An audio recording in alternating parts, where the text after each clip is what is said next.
एक रेखाखंड AB और AD और BC दो बराबर लंब रेखाखंड है।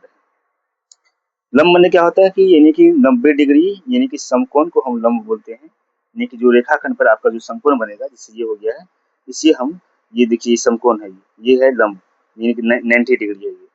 और दर्शाना है कि CD रेखाखंड AB को समद्विभाजित करता है कि नहीं। CD यानी कि ये C और ये D, ये जो है ये क्या करेगा, AB को, ये इसको बराबर बराबर भागों में बांटता कि नहीं बांटता है, ये सवाल है। चलिए यहाँ से जो है, जो आपको सवालों में जो लिखा हुआ था उसे हमने पहले नोट कर दिया, क्योंकि AB और CD O पर प्रतिच्छेद करते हैं, इसीलिए कोण AOD बराबर में BOC, ये क्या हो जाएगा आपका, ये शीर्षाभिमुख कोण है। यानी कि इस त्रिभुज का जो है ये दोनों क्या हो गया है, ऊंचाई हो गया, जिसको शीर्षाभिमुख कोण बोलते हैं उसको ऊंचाई ही बोलते हैं। अब देखिए यहाँ से हमें क्या करना है कि AOD और BOC में हमें 3 बिंदु चुनना है। तो यहाँ पर लिख देंगे कि त्रिभुज ABD में, त्रिभुज AOD तथा त्रिभुज BOC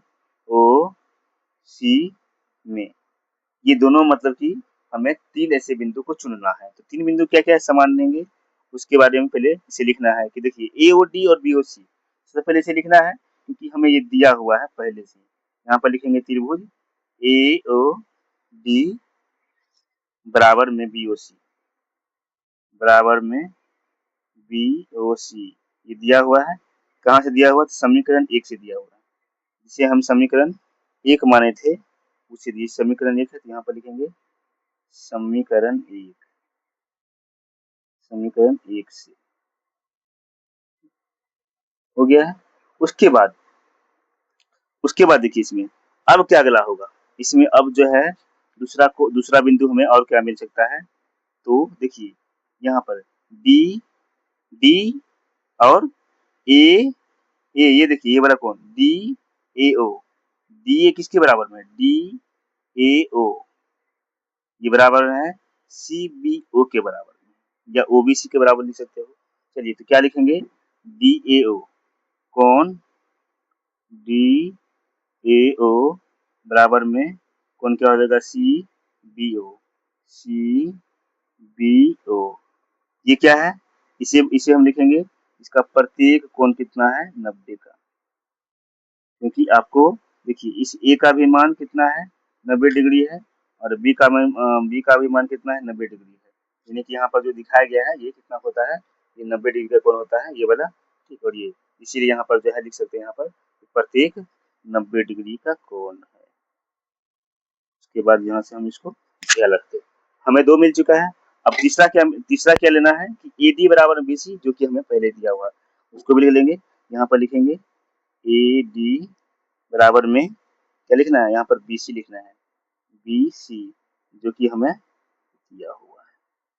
बस 3 चीज आपको जो है, 3 बिंदु आपको इसमें से ढूंढ के लिखना है बस। और उसके बाद जो है आप देख लेंगे कौन सा जो है भुजा है, कौन सा कोण है, बस आप यहाँ पर इसे लिख सकते हैं। तो यहाँ पर हम लोग लिख सकते हैं कि इसीलिए क्या हो जाएगा, ये भी कोण है, ये भी कोण और ये भुजा है। तो यहाँ पर बोलेंगे, लिखेंगे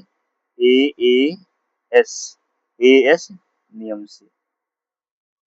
तो ये आपको पहचानना पड़ेगा इसमें भुजा कौन सा है, कौन सा कोण है। तो अगर आप लोग नहीं जानते हैं तो जरूर कमेंट के माध्यम से इस चीज के बारे में लिखना, ताकि आपको हम एक सेपरेट वीडियो कोण और भुजा के बारे में भी बना करके दिखा देंगे, तो आपको जो है और भी आसान हो जाएगा। बाकी इसमें जो है ये चीज यहाँ तक दे दिया गया है, हम यहाँ पर लिख देंगे त्रिभुज AOD सर्वांग समता है किसके बराबर में, त्रिभुज BOC के, BOC, यहाँ तक लिख चुके हैं पूरा कहानी।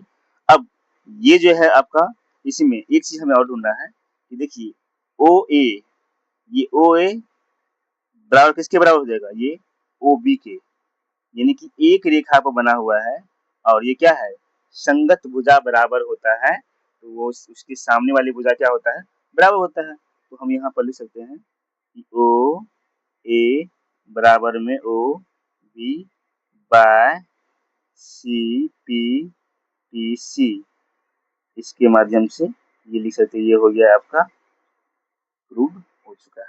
तो आई होप ये सवाल आप सबको समझ में आ गया होगा। बाकी कुछ भी कोई अगर डाउट हो तो आप हमारे कमेंट में ज़रूर पूछ सकते हैं। इस वीडियो को शेयर करना और लाइक ज़रूर करना।